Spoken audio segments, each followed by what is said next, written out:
All right, let's continue our discussion of primary and secondary growth in plants. So remember that primary growth is done by apical meristems, right? So remember the apical meristems, we found them at the tips of the shoots, at the tips of the axillary buds, and at all of the root tips. And this allowed for our plant to grow in length. So if we start out with our primary growth of roots, then we're going to start out by reminding ourselves what cells and what tissue systems make up the roots. So, of course, we've got the outer covering of the root, so the epidermis. And remember that in roots, we have these extensions of the epidermis that increase the surface area and thus increase the absorption of water and minerals, and these are called root hairs. And in the root, as we move in, we hit our ground tissue. Remember, ground tissue does everything except for whatever the dermal and vascular tissue does. And because this ground tissue is found outside or external to the vascular tissue, it's cortex. And then thirdly, we've got our vascular system here at the center. And remember, the vascular tissue is made up of the xylem and the phloem. So the xylem is water conducting, the phloem is sugar conducting. And at the tip here, the tip of our root, we have our root cap. Now the root cap is going to protect our apical meristem because, you know, the root's pushing through the soil, there's a lot of resistance and abrasiveness, and we don't want to hurt our apical meristem, so we have this nice protective root cap. Now just behind the root cap then are our three zones of cells. So the zone of cell division, the zone of elongation, and the zone of differentiation. So our first zone, which is found just behind the root cap, and includes the apical meristem, is going to be our zone of cell division. So as its name implies, we are going from having one cell to two cells. We're undergoing active mitosis to produce many new cells. And now just behind the zone of cell division is going to be the zone of elongation. So now here we're not making new cells. Instead, the cells that we have are going to become longer, so they'll get bigger. And then just behind the zone of elongation then is our zone of differentiation.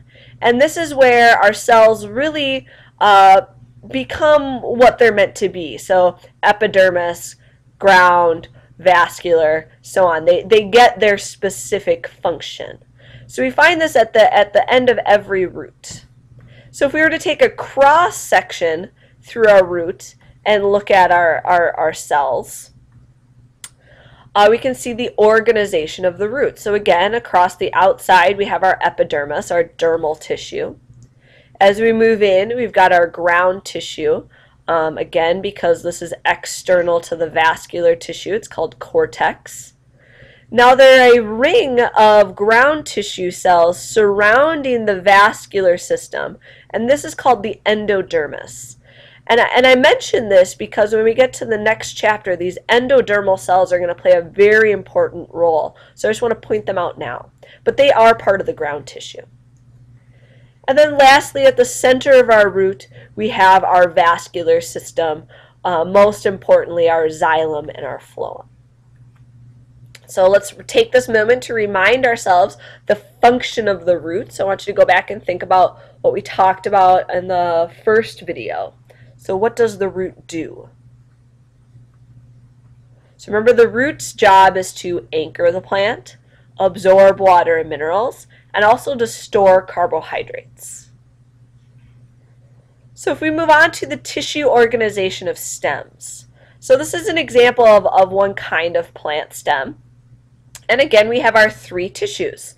So of course, across the outside, we have our dermal tissue, our epidermis. As we move interior now, we can see that we have vascular bundles, right? So the root had the vascular tissue right at the center, but in our stem we have these bundles of vascular tissue that contain both the phloem and the xylem. Now because we have these vascular bundles, now our ground tissue is both external and internal to the vascular. So the external portion is, of course, still the cortex, and the central ground tissue is going to be known as the pith. So the stem has a pith. Let's see, and then let's just remind ourselves then, sclerenchyma cells, right? Sclerenchyma cells are one of those cells we learned about in our first video. They play a role in support. So we ask ourselves, because there are sclerenchyma cells in the stem, is the stem currently undergoing growth, or is it finished? So the answer would be that the stem is finished growing. Remember, sclerenchyma cells are dead at maturity. They provide thick, rigid cells, allowing for rigid support of the plant. So this part of the plant would be finished growing. And let's remind ourselves again, what is the function of a stem? So what does a stem do? Yeah, so a stem is supposed to raise the leaves and separate them, maximizing photosynthesis. But it's also supposed to raise the reproductive structures. So bring the flowers up higher so that bugs and insects and whatever are supposed to pollinate them can do so. So this is a different stem from a different plant. And I just want to point out that there's a different organization. Of course, we still have our dermal tissue on the outside, our epidermis. But now our vascular bundles, rather than being in that nice circle, you can see that they're scattered throughout the stem. So because of this, is there a cortex or pith in this particular stem? So the answer is really no, okay, because there is no really internal or external to the vascular system. So in this case, we would just call the ground tissue ground tissue.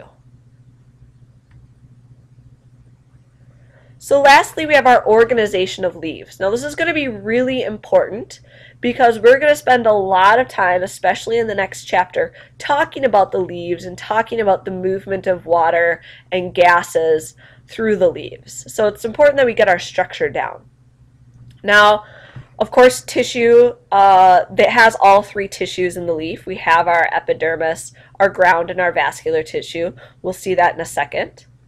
But what we want to point out first is that our epidermis, that outer layer of cells, it's not just a nice solid layer like it is in the stem and the root. Instead, this epidermis is interrupted by holes. Now, each individual hole is called a stoma. Stomata is the plural. And these holes, or stoma, allow for gas exchange. So for carbon dioxide to come in and oxygen to leave, allowing for photosynthesis to occur. So the stoma itself is simply a pore or a hole, right? And this hole is made because there are two cells next to it called guard cells that can form a bow, or kind of, they bow out, allowing the hole to be there, or they can flatten out and we would lose the stoma. So the stoma, remember, is the hole, and the guard cells are what flank the hole. So let's remind ourselves, the function of leaves, of course, is photosynthesis, the making of sugar or chemical energy. So here's that structure again, and I've deleted the portions that I don't really care about. To remind ourselves, here's our epidermis. Of course, there's an epidermis on the top and on the bottom. And this epidermis is perforated by our holes, by our stoma, and they are found in the bottom of the leaf as well as in the top. And then we have our ground tissue just under the epidermis. So the ground tissue, remember, this is where photosynthesis is going to occur in the leaf. And then at the center of the leaf we have these veins, right? And we're familiar with the presence of these veins in leaves. We've all seen leaves before, but we've perhaps never thought about what makes up the leaf. Vein. So the vein here is made up of our vascular tissue, our xylem and our phloem, allowing for the skeleton of the leaf. So our last concept for chapter 35 has to do with secondary growth. So far we've been focused on primary growth, the job of the apical meristems to elongate both the leaves, the roots, and the stems. But remember, we can also grow wider. So secondary growth is going to increase the diameter of the stems and the roots. And this, of course, is the result of the lateral meristems, and the lateral meristems are made up of the vascular cambium and cork cambium. We already learned about these last concept. We're just going to get a little bit more in depth. So the vascular cambium, again represented here by the thin red line. These cells are our meristematic cells. They're lateral meristems. And they're going to allow for the growth of more xylem and more phloem. So here we have our vascular cambium. It's going to grow and divide, so mitosis happens. We get another vascular cambium cell, but then we get a xylem. And then the next year we get another vascular cambium cell and a phloem, and so on. So we're growing thicker and wider as the years go. So again, here's 1 year of growth, and then here would be 2 years of growth. So the vascular cambium comes from our undifferentiated parenchyma cells.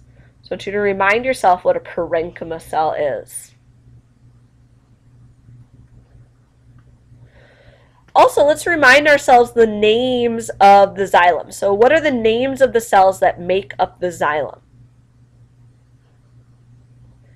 Remember, they are called tracheids and vessel elements. Also remember that the vessel elements and tracheids are dead at maturity, allowing for the easy movement of water. All right, how about phloem? What makes up phloem? Yeah, so the phloem, again, is going to be made up of our sieve tube elements and companion cells. Remember, the sieve tube elements are alive, but lack organelles, the companion cells there to provide what they need. So let's focus in on our cork cambium.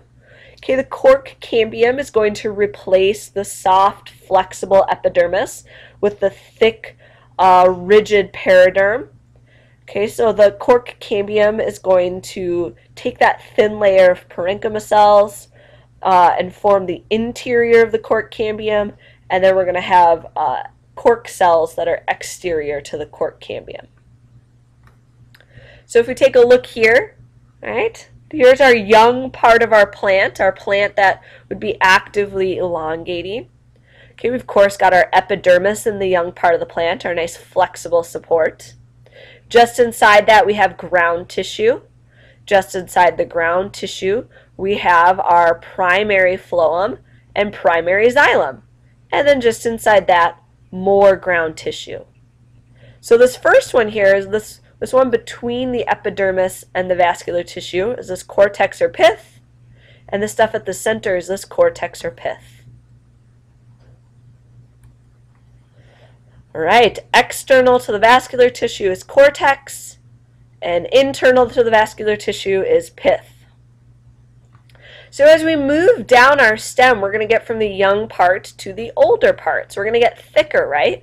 And this thicker part is the result of secondary growth.